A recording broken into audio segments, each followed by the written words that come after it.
Every day you make decisions and judgments.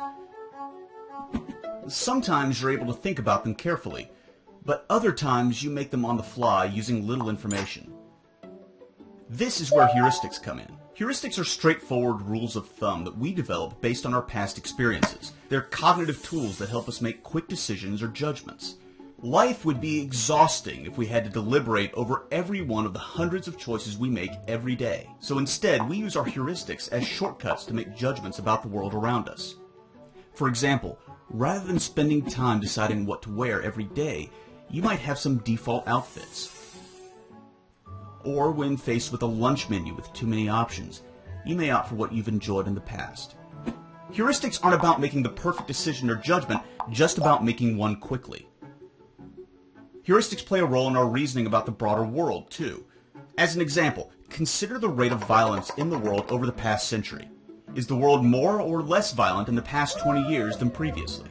Heuristic reasoning might lead us to think that the world is more violent today than it has been in the past. Every day we're confronted with images of tragedy in the news and on social media. We might reasonably assume that the world is more violent today than ever before using what's called an availability heuristic.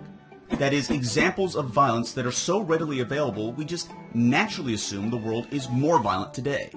But in fact, the world is more peaceful today than ever before in human history. We may hear a lot about violent events, but in terms of raw numbers, fewer people die today at the hands of other human beings than ever before. So that heuristic about how violent the world is incorrect. In fact, a slew of other heuristics can easily lead us to mistaken conclusions. And it doesn't matter how smart or well-educated you are. Anyone can place too much trust in the mental shortcuts they use to make sense of the world. Take this example. Let's say a person tests positive for a rare disease, one that only 1 in 1,000 people have. What is the likelihood that he actually has the disease? Most of us would say the likelihood is very high based on the test results alone. But what if the results were inaccurate 10% of the time? If the false positive rate is 10%, a common number in medical tests, then it is highly unlikely our patient has the disease. In fact, based on the prevalence of the disease and the test result, we can be 99% sure he doesn't have the disease. This is because the odds of getting a false positive result, 1 in 10, are much higher than the odds of actually having the disease, 1 in 1,000. But in multiple studies, physicians routinely get this wrong, overestimating the likelihood that their patient actually has the disease. Psychologists call this the representativeness heuristic. People assume an individual case is more representative than it actually is. Our political views can especially suffer from an over-reliance on heuristics. Just consider how we deal with political issues. We'll often let our political identities, and our heuristics about how right we think they are, stand in lieu of important details and information we need to have an informed viewpoint.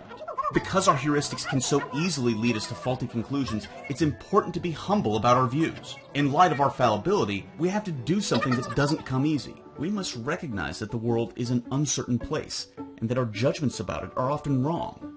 We ought to listen to opinions we may initially consider wrong or even offensive. Our intuitions are useful, even necessary when it comes to making quick judgments about the world. But that doesn't mean they're correct. Recognizing the flawed nature of your thinking is a bold first step to challenging it.